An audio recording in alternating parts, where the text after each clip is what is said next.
ฮู้แล้วบ่ว่าคนอเมริกานี่บ่ได้นอนนำลูกเลยทุกคนขนาดเอวาเนี่ยสาก็เกิดมาใหม่ๆบ่ได้นอนนำกันนะนี่ก็คือเตียงของเอวาและนี่ก็คือเตียงของแม่เนาะน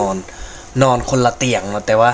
ติดกันนี่แหละเพราะว่าคนต่างประเทศเนี่ยเขาบ่เอาลูกแบบนอนนำกันเนาะต่างจากเฮาได้เพราะว่าอันใดเพราะว่าเขาเจ้ายานลูกเขาเจ้าแบบยานแผ่เนาะเวลาที่เฮาตูมแผ่แบบบริเวณหัวเนี่ยมันบ่ยานแผ่สิมาปกดังแล้วหายใจบ่ได้เนาะสองก็คือยานเวลาที่เฮาแบบว่านอนแล้วกิ้งผู้ใดที่มักนอนกิ้งนะแล้วไปเต่งเอาลูกนะเขาเจ้ายานแบบนั้น